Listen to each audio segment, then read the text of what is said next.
Hallo miteinander, I'm Geshidi6, and this is the Disappearing of Gensokyo.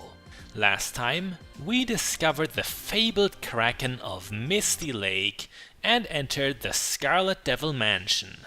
Look who else is here! The side quest to find Alice Margatroyd has finally been completed. We kept our promise to Marissa, how noble. I didn't come looking for you because I was worried about you or anything like that, the puppeteer said. Bad form, girl. You forgot to call her a baka. Alice is the reason we did not start with a stronger partner for this level. She is going to be our newest recruit, and we plan to give her some screen time today. As much as stage 11 allows at least. No, Alice, we did not extort any improper, distasteful services out of Marissa. Don't you worry. That is something you are more likely to do, depending on the writer of fanfiction. Raisin has the faint hope that the joining of Alice would take some workload off of her. We know that won't be the case in regards to the story, no matter how good of a character Alice will be in the game. A new member means another one of our ritual close-ups. Alice's model looks very tired and arrogant. It's a good fit for such an eccentric girl. The puppeteer's primary attack is the hurling of exploding dolls. The range of this doll grenade is only medium, she needs to work on her arm strength, I guess. We just saw the bomb, which is a stronger version of her primary attack, a much larger exploding doll. It does come with the added bonus of leaving behind a small Shanghai that will act as a turret. It's the secondary attack that I tend to use much more frequently. We're about to see it. There, it's a spinning Lancer doll. You can think of this as a pretty reliable melee attack, one that has a much shorter cooldown than Tenshi's sword, for example. That's pretty much the gist of Alice. She is a fairly efficient close combatant in a game that is generally not too kind to such characters. Sadly, Alice is not regarded as an especially useful instrument by the players of DOG. There is another mechanic to her attacks that can boost your damage output a little. Whenever we throw an exploding doll, our companion Shanghai will fire at the spot it landed. Nonetheless, it is not enough to catapult her onto the ranks of the high performers. Not even Kogasa's upgrades will get her there. We have learned that the previous stage was the nightmare of another Let's Player. But this right here, the interior of the Scarlet Devil Mansion, is my personal demon. Excluding boss stages, I must have died more during stage 11 than any other. On my maiden playthrough, I think I got killed 5 or 6 times. Honestly, I've somewhat dreaded this episode since before the Let's Play even started. Even test runs were worryingly messy. A closed door is keeping us from our first magic piece. There is no deeper trick or puzzle to opening this door. Passages within stage 11 lock and unlock depending on your progress. Right now, we have no choice but to be funneled into this central chamber. It's the chamber in which our banter with Black Sakuya starts, and boy is she a motor mouth. The invader talks lots of smack and drops exposition on us, all while we are fighting for our dear lives. Playing this for myself, I quickly noticed a flaw with how the story of DOG presented itself. Basically, when I had to fight at my best to make it through the level, I caught nothing of what Black Sakuya revealed to me here. The action was just too furious. The text could not grasp my attention. We learn right here that Black Sakuya goes berserk when her current life in Gensokyo lasts too long. The banter problem is a reason why anyone should watch a Let's Play of DOG, so that you can read the text while your own hand-eye coordination isn't hogging all of your brain's resources.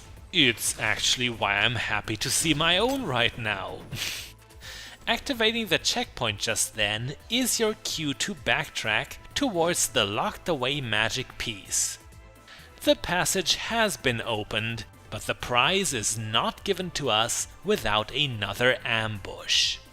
I wish it weren't so, but we are reaching the point where we have to look for a replacement of Alice. I'd love to give the 7-colored puppeteer more time in the limelight, but there are just too many Black Sakuyas in this level for her, who by themselves are already dangerous opponents. Worse yet, she will start bringing other fodder with her, and some combinations border on the unfair.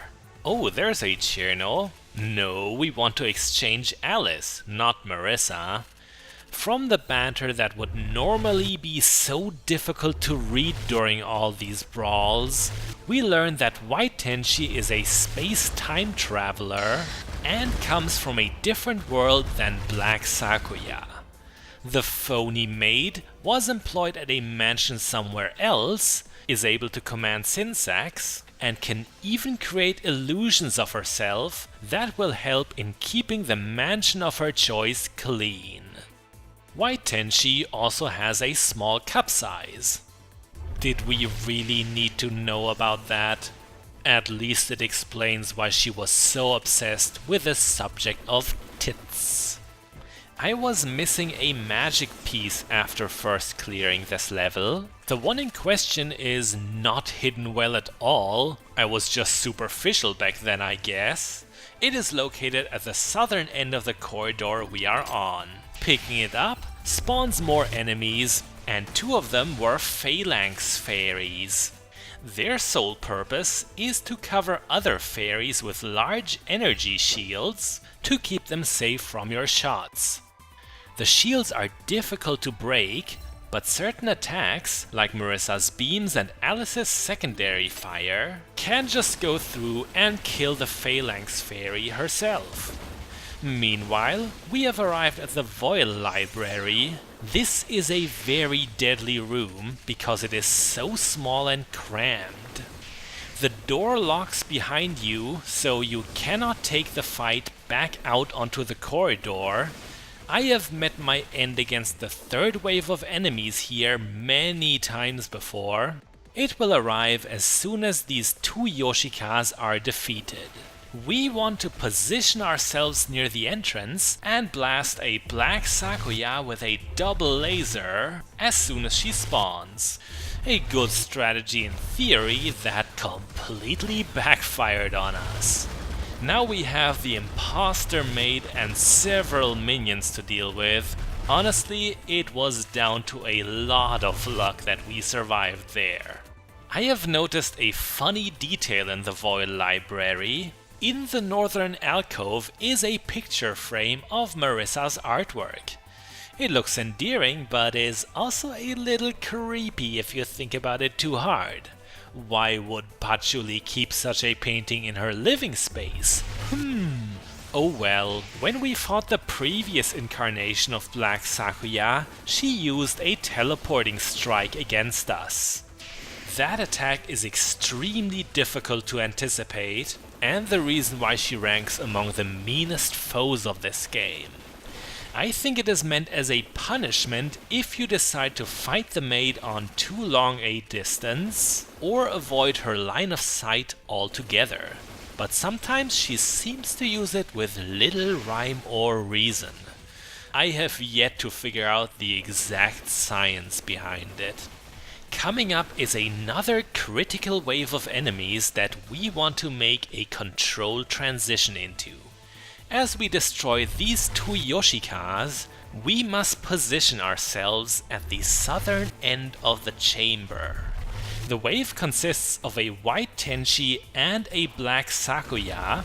Accidentally aggroing both at the same time is going to be beyond harrowing. We successfully avoided such a misstep. Believe me, the double team of those girls is just cruel. They were the true culmination of this stage. These four fairies are nothing in comparison, yet they were the actual last line of defense. With their defeat, we reach the foyer and end the level. It wasn't a very big stage, but so much can go wrong during it. Through the many battles, Black Sakuya has earned the respect of Tenshi. Perhaps so much of it that the Celestial would trade her own caretaker for the Phantom? She should not imply that while Iku is listening.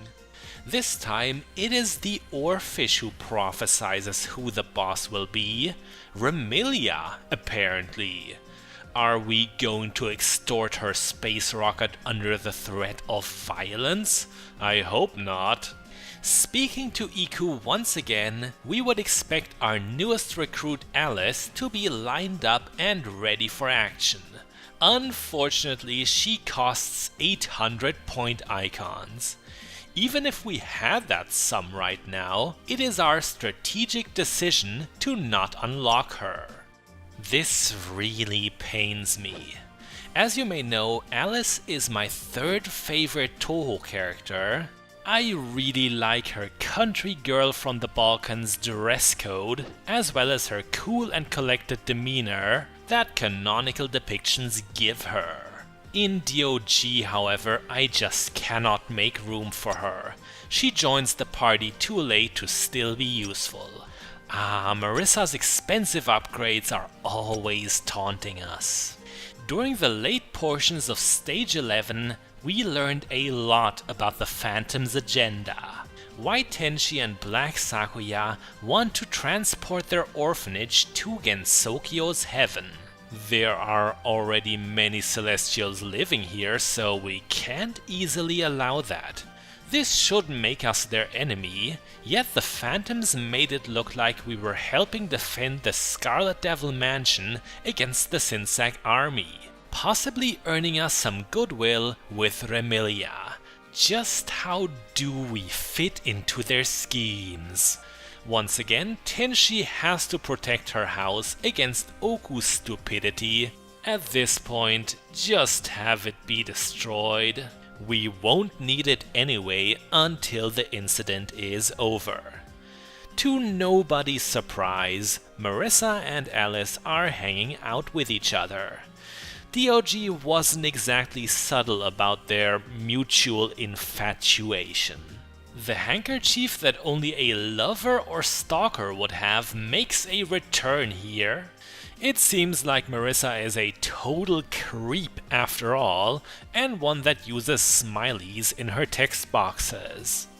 That's a bit of a pet peeve for me, if characters in video games or any kind of visual media speak in emoticons.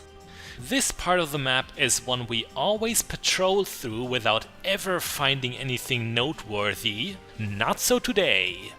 It's Reisen's secret hiding spot that she uses to avoid Tenshi. Didn't work out the way she hoped it would, did it? That's why we're always exploring. I knew it would be worth coming this way at some point. MyACG didn't put down all of this terrain for nothing. Only the most perceptive get to witness Reisen's abuse. Girls are shortening lives. As this violent situation comically normalizes, I wanted to go back to the problem of mid-combat banter in action games. One solution to this would be voice acting.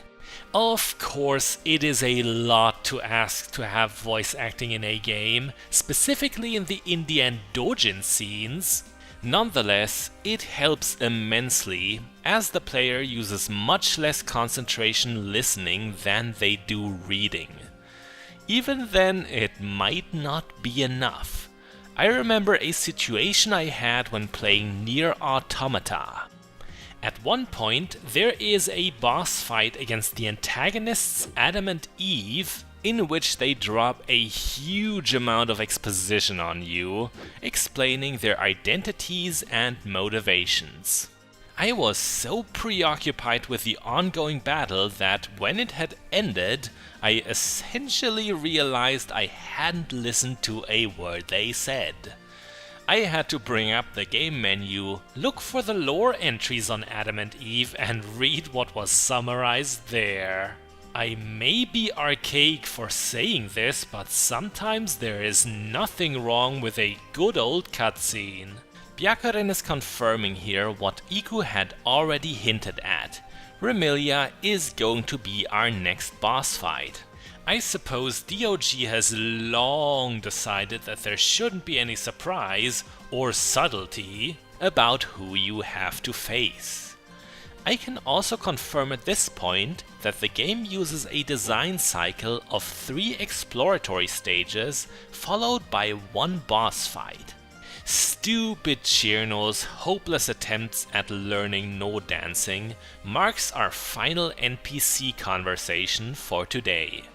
I wanted to close off with what Stage 11 meant to me. It was the definitive moment upon which I knew the gloves were off. Something that even Kokoro's boss fight didn't fully convince me of. With that, I'm Geshidi6, this was the Disappearing of Gensokyo, and next time, we are buried 6 feet under when Scarlet Sky is falling down. Bis bald!